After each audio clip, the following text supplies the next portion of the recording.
ایک رات ایک آدمی نے سپنا دیکھا۔ اس نے دیکھا کہ وہ خدا کے ساتھ ساتھ چل رہا ہے۔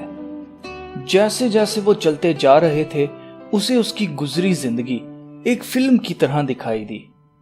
ہر سین میں اس نے نوٹ کیا کہ خدا اس کے ساتھ ساتھ چلتا رہا اور سمندر کی ریت پر 2 لوگوں کے قدموں کے نشان تھے،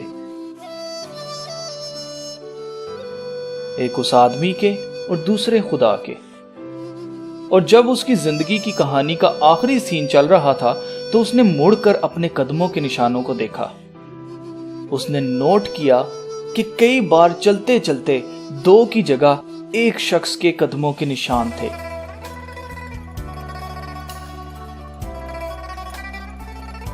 اور اس نے یہ بھی نوٹ کیا کہ وہ پل بہت ہی کم تھے جب ایسا ہوا۔ وہ پل اس آدمی کی زندگی کے بہت ہی دردناک پل تھے۔ اس آدمی کو بہت غصہ آیا اور اس نے خدا سے پوچھا کہ آئے خدا، آپ نے تو کہا تھا کہ اگر میں ایک بار آپ کے پیچھے ہو لوں تو آپ مجھے کبھی نہیں چھوڑو گے، لیکن میں نے نوٹ کیا ہے کہ جب مجھے آپ کی سب سے زیادہ ضرورت تھی آپ نے مجھے اکیلا چھوڑ دیا۔ وہ پل میری زندگی کے سب سے ہی دردناک پل تھے۔ دیکھو ریت پر صرف ایک ہی شخص کے قدموں کے نشان ہیں۔ مجھے یہ سمجھ نہیں آئی کہ آپ نے میرے ساتھ ایسا کیوں کیا، مجھے مصیبت میں اکیلا کیوں چھوڑ دیا، کیوں؟ اور وہ شخص رونے لگا۔ خدا نے اسے جواب دیا، میرے پیارے بیٹے، میں تم سے بہت محبت رکھتا ہوں اور میں تمہیں کبھی نہیں چھوڑوں گا۔ تمہارے دکھ کی گھڑی میں تم نے ایک معصوم بچے کی طرح وہاں ہی رونا شروع کر دیا تھا اور تم مزید آگے چلنا نہیں چاہتے تھے۔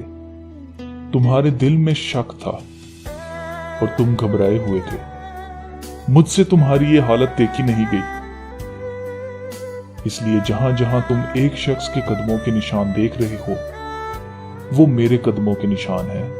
اس وقت میں نے تمہیں اٹھایا ہوا تھا تاکہ تم زندگی میں آگے بڑھو۔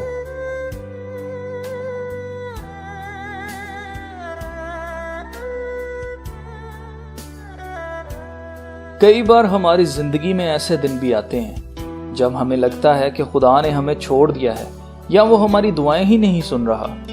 دل میں طرح طرح کے خیال آتے ہیں، ہم سوچنے لگ جاتے ہیں کہ کیا خدا کو دکھائی نہیں دے رہا یا وہ مجھ سے پیار ہی نہیں کرتا۔ ایسے دنوں میں اس سٹوری کو یاد رکھنا اور سوچنا کہ خدا نے تمہیں اٹھا رکھا ہے، کیونکہ ہم اداس اور غمزدہ ہونے کی وجہ سے زندگی میں آگے نہیں بڑھ رہے ہوتے، اور خدا نہیں چاہتا کہ ہم فکر کریں اور غمزدہ ہوں۔